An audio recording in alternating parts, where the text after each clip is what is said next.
Good morning, everybody. It's Valerie Ling, clinical psychologist, coming to you live on, I think it's a little bit of a cold Monday morning. I think it is because I have been inside in my house all rugged up. And when I look outside, it does look a bit sunny. So I'm not sure whether it's colder in here, but it's warmer out there. Now, I'm talking today about compassion fatigue. Um, And I'm just waiting to see if anybody is actually going to hop on and join me. A funny story happened at home for me this week. I got a package from Book Depository. Do you like getting things sent to you online? Well, I got 3 packages delivered to my home, and when I ripped them apart, lo and behold, there are another 3 books about burnout that I had purchased. And I like to keep up to date with what's happening, so I tend to read a lot in the area. And one of my family members asked me and looked at my books and asked me and said, "Are you really that interested in burnout? You seem to read a lot of things about burnout." I had to really think about it. Am I interested in burnout? I was like, well, I guess I am interested in burnout. And then they asked me, so is it something that you really enjoy? And I said, well, no, I don't enjoy burnout. It's like, then why do you read so much about it? And it really took me a while to think about that before I said, I think it's not that I enjoy burnout, but I think it really bugs me that burnout exists and that people burn out, people that I care about, people that I know. And I'm just always really interested to try to find a way to think about it differently or to find practical ways that we can solve it. So there you go. Even at home, there's an observation that I tend to spend a lot of time thinking about burnout. All right, so I'm talking today about compassion fatigue. It's a fairly well written, talked about concept if you go online and you just type that, it'll come up with all sort of stuff. In terms of research literature as a term, there are a couple of definitions that get thrown about that does make research a little bit muddied at times. But what I'm realizing is that burnout has been talked about quite a lot now. So our research needs to catch up with it. So what I'm going to do today is to just talk about a couple of talk through a couple of slides that I actually presented when I was talking to a group of chaplains about burnout. And in particular, because compassion fatigue seems to be something that comes up for the caring professionals quite a bit. So compassion fatigue. What is compassion fatigue? Compassion fatigue is basically a kind of an emotional and psychological fatigue that basically comes from caring for others day in, day out, particularly those of us who have a professional role caring for people.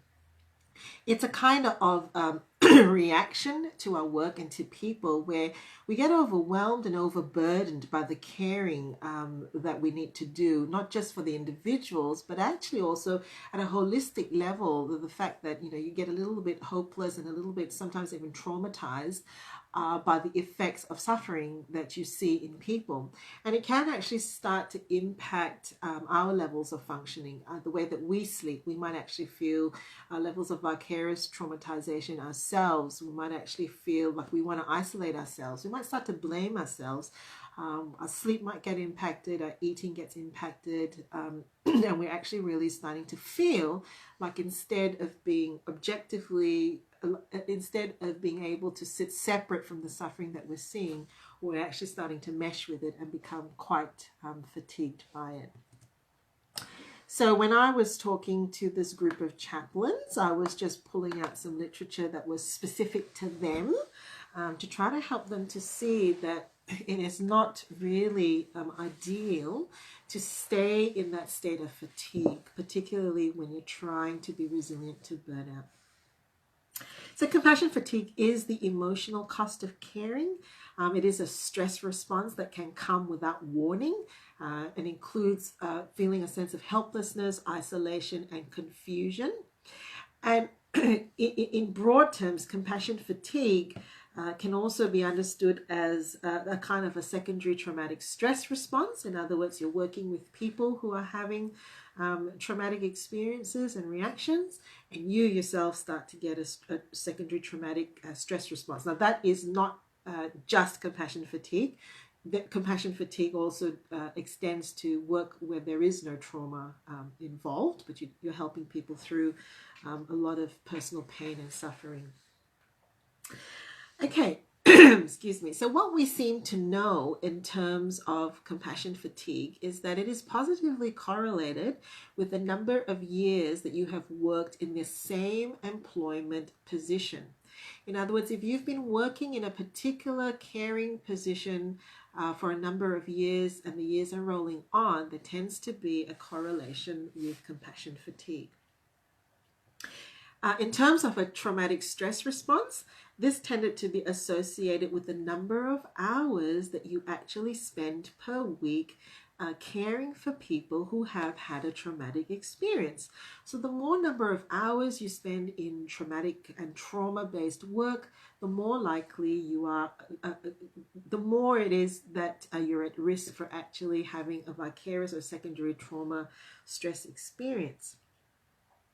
Now, what has actually been shown to help that, however, is that social support, specifically if you have supervisory support and family support, buffered this reaction. Okay, so two kinds of support. In our world, with psychologists, supervisory support doesn't mean someone looking over your shoulder and supervising what you do. In fact, a supervisor is someone who holds your experience with you and helps you to process your reactions, your internal experiences, and helps you to pull out the you from your professional work from your client, right? And try to sort some of your reactions out. So compassion fatigue is actually really helped if you have such a person in place. Now, psychologists have that because we're mandated to do that. But if you're not in a profession, or if you're personally caring for someone and actually finding that you're starting to get fatigued, actually having someone else come into the picture with you, right? Some sort of a mentor or a counselor for yourself, or if you're a professional, another professional, a mentor to walk through with you. Some of that heavy load has been found to be a buffer for compassion fatigue. The other kind of support that has found to be very helpful is family support.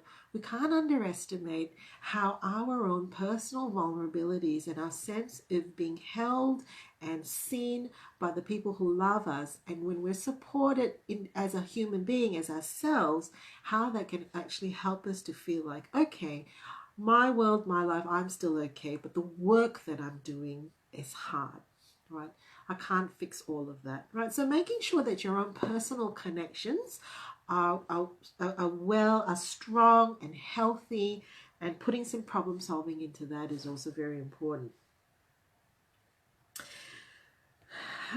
There was another study that I looked at with the chaplains, and we were just looking to see, other than compassion fatigue, what promoted compassion satisfaction.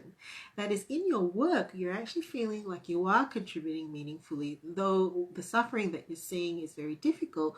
What enhances the satisfaction of actually being a professional helper in that role? Okay, so here's what contributes to compassion satisfaction. First of all, a positive perception of your working conditions. Now, if you work for yourself, I'm going to ask you this question. Are you a good boss? If you work for yourself, are you a good boss for yourself? Have you created a really positive work environment? It doesn't just mean a pretty office. It means, do you have support? Do you have a great team environment? Do you feel appreciated? Do you feel like there is support structures for you in place? What's your work atmosphere like? What's the culture of stepping into your work? Is it really conflictual? Is there low trust? Is there a sense that there's just their own little island, right? So your perception of your working conditions is a protective factor when it comes to compassion fatigue. And when you have higher levels of satisfaction in your work, in your role, not just the content of your work, but the environment and the support that you have, you're actually going to have a higher sense of achievement. You're not in it alone.